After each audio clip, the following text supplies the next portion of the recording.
Hola, ¿qué tal? Bienvenidos a todos y cada uno de ustedes a su curso de Derecho Internacional Privado. Esta es la primera clase que estamos desarrollando para ustedes. Espero sea de su agrado. Su servidor quiere hacer unas aclaraciones antes de continuar precisamente con el análisis de la materia Derecho Internacional Privado. En primer lugar, quiero decirle que esta hermosa imagen que está viendo usted, esta hermosa imagen, la estamos tomando prestada, no es de autoría propia, así que se reconoce en este momento la creatividad del autor. Por ahí la estamos tomando de una página de internet, incluso se alcanza a ver un poquito por ahí el link de donde la estamos tomando, sin fines de lucro. La intención es únicamente, proveer información a estudiantes y todo aquel que tenga en sus manos este pequeño video. El tema es Derecho Internacional Privado. Y me gustaría comenzar el día de hoy con algo que es muy importante y que se relaciona al derecho internacional privado. En primer lugar, nosotros hemos estudiado como abogados, ya sea en la materia de teoría del derecho, teoría general del derecho, o introducción al estudio del derecho, el tema de derecho positivo. El derecho positivo, que es prácticamente el cúmulo de normas jurídicas que realmente utilizamos en nuestra vida diaria, es decir, es el cúmulo de normas jurídicas que se encuentran debidamente publicadas, con cierta vigencia y que son aplicables en un determinado espacio y que se encuentran en constante evolución, porque el derecho evoluciona gracias al incremento cultural de los sujetos receptores del derecho. Es decir, la cultura hace que evolucione la ley en sí misma, y los congresistas, que son los que se encargan de darnos a nosotros nuestras normas jurídicas, pues tienen que siempre estar bien informados de las necesidades de la sociedad. Entonces, eso prácticamente es derecho positivo, ¿no? Ese derecho cambiante, ese derecho que está publicado, ese derecho que tiene cierta vigencia, tiene cierta temporalidad, que es aplicable de manera impersonal, que es aplicable de manera abstracta, etcétera, etcétera. Eso es derecho positivo. Sabemos bien que hay una clasificación dentro del derecho positivo en diferentes ramas. Una de esas ramas es el derecho internacional. Y a su vez, el derecho internacional se clasifica en otras dos ramas, que vendrían siendo el público y el privado. Y es que en un mundo globalizado, como lo está representando esta imagen, en un mundo globalizado donde parece ser que las fronteras se acortan, las fronteras no existen, más bien dicho, donde las distancias se acortan entre un país y otro, en donde el móvil de pasar de un lugar, de un territorio donde se nace, a otro territorio donde se quiere radicar, es precisamente la mejoría de la vida. Pues resulta que muchos individuos que tienen un vínculo con un estado determinado, pues comienzan a interactuar con otros sujetos de diferentes lugares.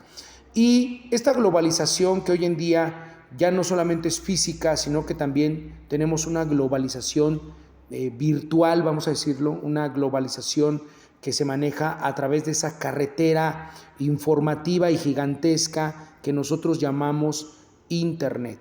Entonces, con la magia del Internet, pues ya interactuamos con un sujeto que se encuentre por ejemplo, en Japón, alguien que viva en Europa, en Estados Unidos, etcétera, etcétera.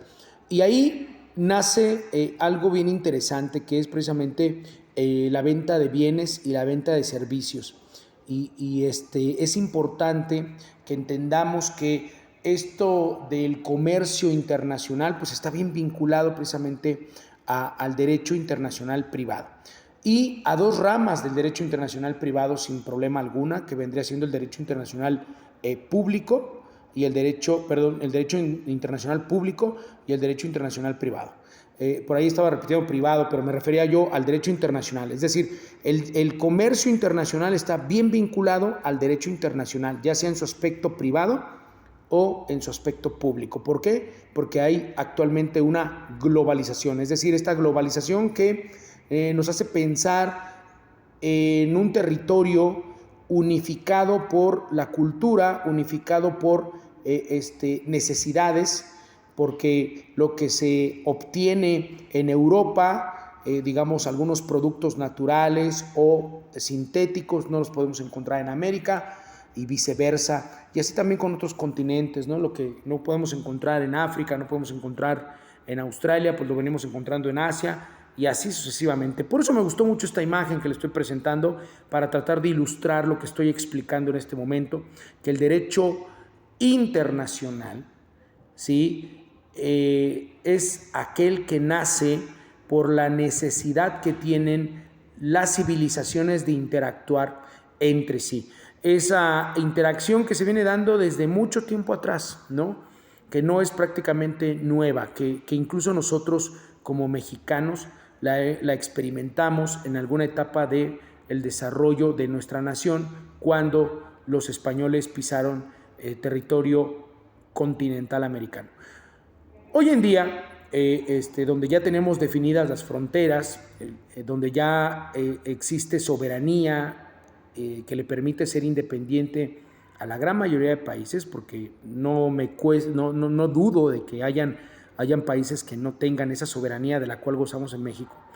Pues bueno, resulta que en estos países ya definidos, pues cada territorio tiene un sistema jurídico que aplica, y ese sistema jurídico es lo que denominamos dentro del derecho positivo como derecho nacional.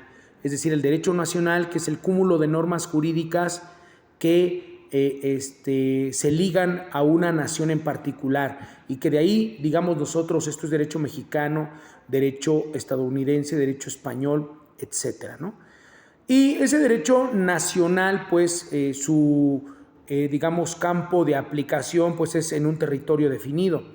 Pero cuando nuestras civilizaciones tienen la necesidad de encontrar algo más allá de las fronteras, es cuando comienza a nacer un derecho que carece de codificaciones, que carece de leyes en sí, como estamos acostumbrados a verlas. Es decir, en el derecho nacional podemos encontrar un código civil mexicano en diferentes entidades federativas, digamos el Código Civil de Oaxaca, el Código Civil de Veracruz, el Código Civil del Estado de Chiapas, el Código Civil de la Ciudad de México, ¿no?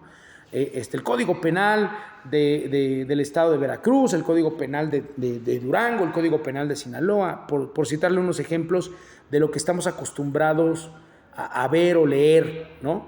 Entonces, ¿qué ocurre con el derecho internacional?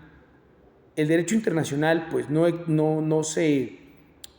existe en códigos, no existe en leyes, sino que existe en convenios. Cuando nosotros queremos hablar de derecho internacional, es decir, el derecho supranacional o el derecho que va más allá de la nación donde nosotros vivimos, pues es aquel que encontramos en los convenios o en los tratados internacionales. Ahí encontramos precisamente nosotros toda la información que nos permite entender cómo se regulan hechos donde se involucran dos gobiernos o donde se involucran paisanos o connacionales con otros que son de diferente nacionalidad.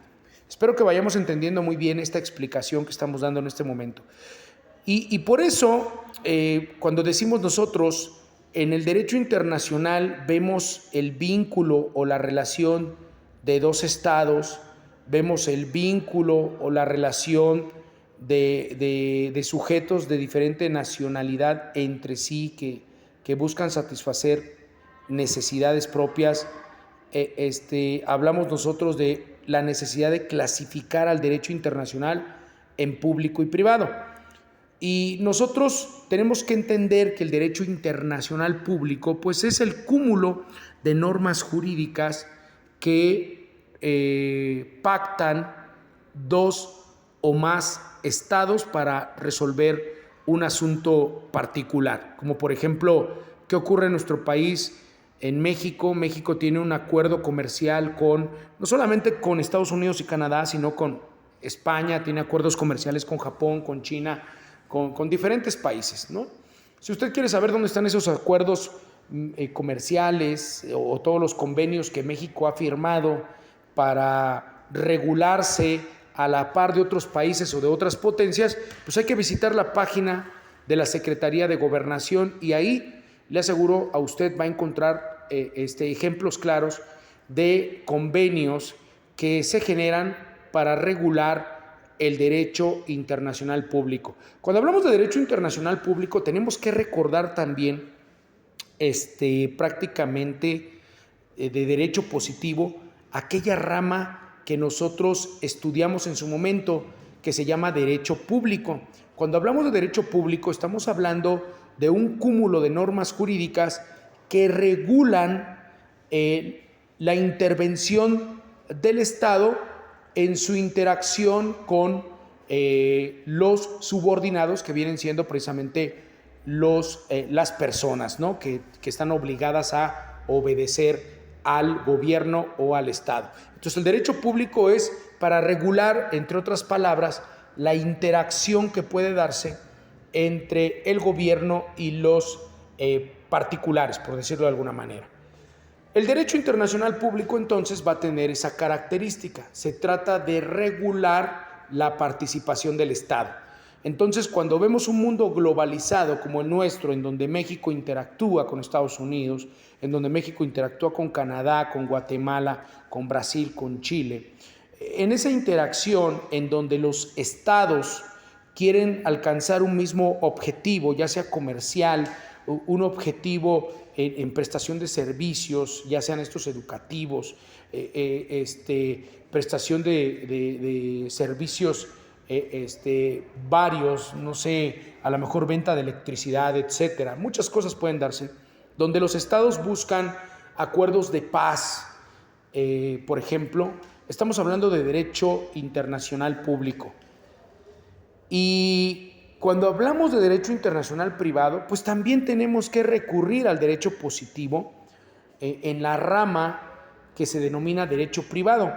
Y esa rama del derecho privado es el cúmulo de normas jurídicas o el conjunto de normas jurídicas o el grupo de normas jurídicas que vienen a regular la interacción entre las personas, en donde el Estado únicamente va a participar en calidad de intermediario, pero cuando así se lo soliciten, ¿quiénes? Los particulares. Entonces, estudiamos pues o recordamos cuáles son las ramas en las que se clasifica el derecho privado y encontramos directamente estas dos. El derecho civil, que se va a enfocar a proteger, a regular el estado civil de las personas, el patrimonio, sus derechos familiares y por otro lado tenemos el derecho mercantil que va a regular actos de comercio, o sea, lo que habitualmente hacemos todos a diario, actos de comercio. A veces la gente dice, yo no hago actos de comercio. ¿Cómo no? Cuando compras tus tortillas, tu refresco, compras tu ropa, etcétera, etcétera, ahí se están dando precisamente actos de comercio. Así que pues vemos dos ramas que son bien básicas en la vida gregaria, es decir, en la vida en sociedad de un individuo, que vienen siendo precisamente mis situaciones civiles y por otro lado mis situaciones mercantiles. Así pues, estas dos ramas del derecho privado que encontramos dentro del derecho positivo, pues las sustraemos y las llevamos al plano internacional y nos encontramos con que pues va a darse el derecho civil y va a presentarse también el derecho mercantil en esta interacción globalizada de sujetos que tienen diferente nacionalidad. Así que pues vemos a un japonés casarse con un mexicano, vemos a dos mexicanos que viviendo en Estados Unidos pues tienen a su hijo allá en esa nación. También vemos personas que adquieren productos más allá de las fronteras de México, que si le compran algo a una empresa que venda productos, juguetes, vestido, comida, etcétera, programas de cómputo, softwares, etcétera, etcétera, nos estamos dando cuenta pues de que se cumple con la interacción comercial. Así pues vemos que hay derecho civil, derecho familiar y derecho mercantil a nivel internacional. Y cuando eso ocurre, pues hay un choque de soberanías, déjeme decirle, cuando dos mexicanos están en Estados Unidos y estando en Estados Unidos, su hijo nace allá en Estados Unidos, estamos hablando de que esta persona que nace en Estados Unidos, pues tiene derechos, tiene obligaciones, y ya no solamente con el estado donde él nació, sino también con el estado de donde son naturales sus padres.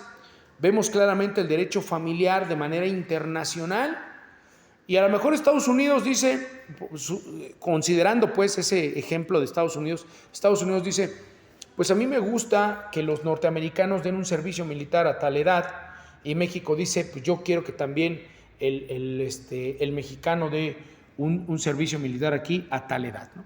Vemos que hay un choque pues de soberanías, de países independientes que quieren aplicar su derecho al individuo porque hay una conexión con. Lo vemos en los deportes, por ejemplo, ¿no? Veía yo el otro día a una chica que está ahorita pateando el balón para México, una estadounidense mexicana, no recuerdo muy bien el apellido, no sé si es Gordon, creo que es Hallie Gordon o algo así. Es una chica de piel negra, y hago la aclaración de que estoy mencionando la palabra negra para no decir morena, como mucha gente dice, es que la palabra morena se escucha menos grotesco. Yo lo digo como es, sin querer ofender o discriminar a alguien. Es una persona de raza negra que está pateando el balón para México.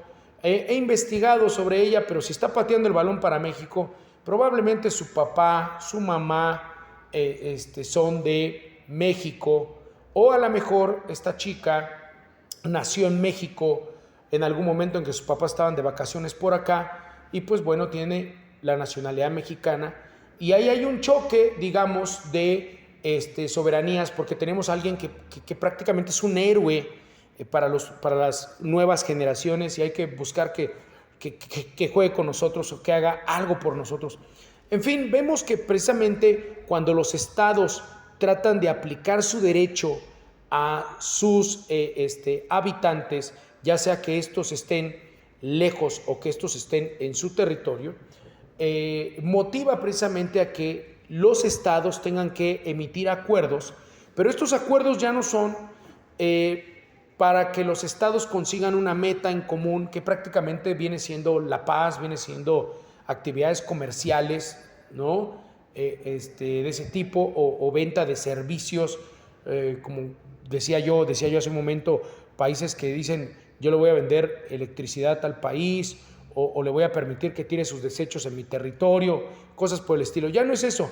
Ahora lo que se procuran, digamos, con este convenio que se va a firmar, lo que procuran ellos es que sus habitantes vivan cómodamente, o sea, que sus habitantes gocen de buenos derechos donde se encuentren.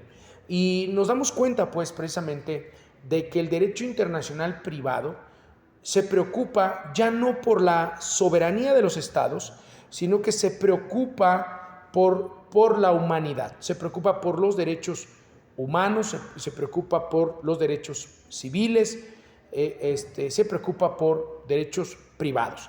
Y aquí, desde mi particular punto de vista, yo también me he atrevido a decir que el derecho internacional privado está evolucionando tanto que ya pudiéramos quizás llamarle derecho internacional social, ¿no? Ya no privado. Creo que el término privado comienza a quedarse corto desde mi particular punto de vista, porque cuando hablamos de derecho social y recordando precisamente lo que aprendimos en Introducción al Estudio del Derecho, en Teoría General del Derecho, cuando hablamos de derecho social, nosotros estamos en presencia de un derecho que procura a los más vulnerables.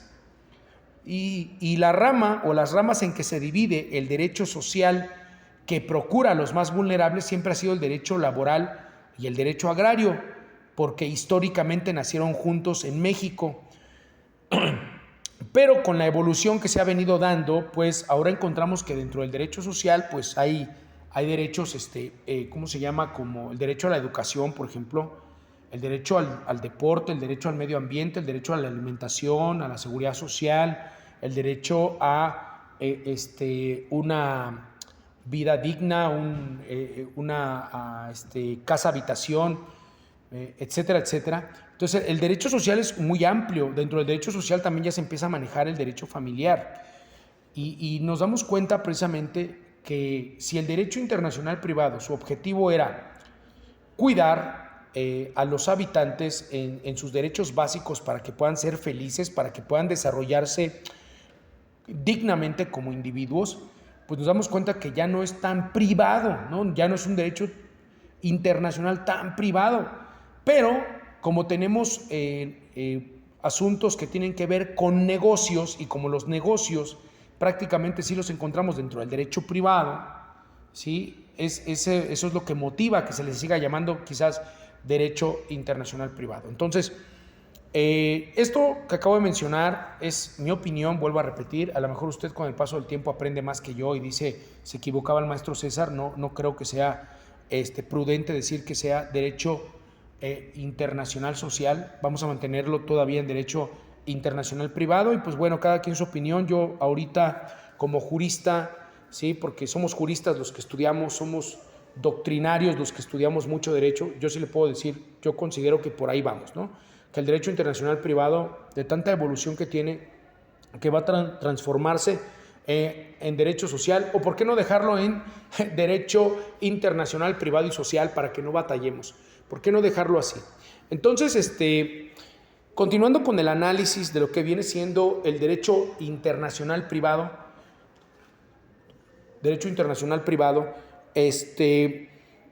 quiero platicarles a ustedes que, y perdón por ahí que me desvíe tantito, es que iban a entrar, nuestro personal administrativo ya iba a interrumpir nuestra clase, esta clase que estoy grabando para ustedes, pero bueno, ya hice la aclaración, por ahí hubo un cambio, perdónenme. Continuamos. Entonces, el derecho internacional privado como lo conocemos, hoy en día se relaciona mucho con la Internet. Yo comentaba esto al principio, ¿no? Se relaciona tanto con la Internet que la Internet se está convirtiendo en un problema que vamos a ver más adelante por ser un lugar intangible, ser un lugar inmaterial, como usted lo quiera llamar, un lugar ingobernable en donde interactúan los individuos de manera virtual y donde transitan cantidad impresionante de ideas, cantidad impresionante de servicios, de productos, y los estados están preocupados por tratar de regular esa parte, ¿no? Pero ese es el lado del derecho internacional privado que vamos a ver en un futuro que se está convirtiendo en un problema, la Internet. O sea, ¿quién va a regular la Internet? ¿Quién es el dueño de ese espacio virtual donde estamos muchos usuarios trabajando constantemente?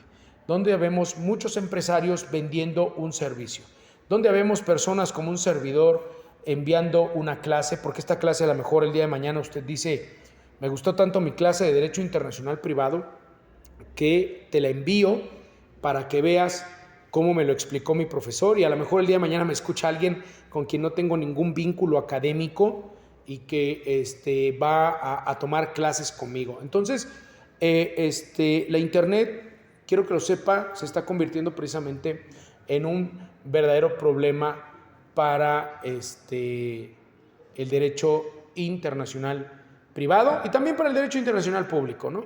Pero en el contexto en el que estamos nosotros, pues es derecho internacional privado. Creo que con esto que les acabo de explicar, creo que aquí vamos a cerrar la clase, aquí vamos a finalizar, vamos a hacer un recuento de todo lo que hemos aprendido. En primer lugar, creo que ya aprendimos a definir derecho internacional privado, derecho internacional público, ya comprendimos cuál es el objetivo del derecho internacional privado, que es regular precisamente situaciones relacionadas con los individuos, que el derecho internacional público se enfoca más a cuestiones diplomáticas, pudiéramos decir, que hay un vínculo estrecho, obviamente lo estamos reafirmando en este momento, entre derecho positivo y derecho internacional privado.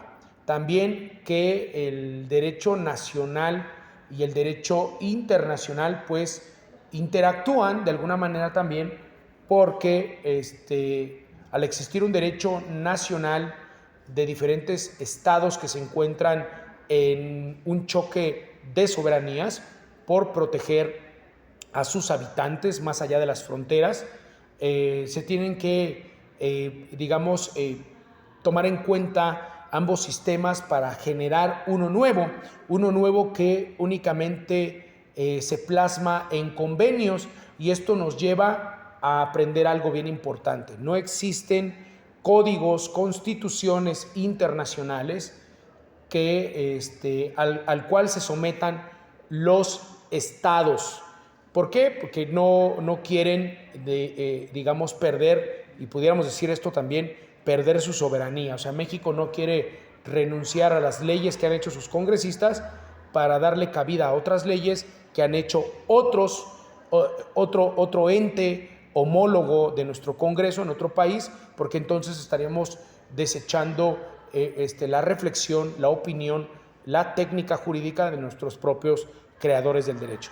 Así que pues ahí vemos claramente que no existe un código, sino un convenio de carácter internacional que contiene todas las normas jurídicas que pueden regular hechos que le competen a 2 o 3 o más estados en una interacción globalizada. Entendimos también que es la globalización, que es un fenómeno mundial que se está dando actualmente y que se sigue desarrollando, y no sé a dónde vamos a llegar con tanto, en donde los individuos de manera virtual pueden pasar de una frontera a otra en cuestión de minutos, en cuestión de segundos, interactúan con culturas distintas, y al interactuar con culturas distintas, esto está también globalizando de alguna manera el derecho. Y pues bueno, básicamente esta es la clase del día de hoy. Quiero quedarme hasta aquí para que usted entienda un poquito más, y pues bueno, con el material que ya envié, creo que ustedes están ya formándose una idea de lo que viene siendo el derecho internacional privado. Muchísimas gracias por su atención, de verdad, muchísimas gracias. Seguimos en contacto a través del medio de comunicación que tenemos propiamente, y nos vemos en la siguiente emisión. Hasta pronto.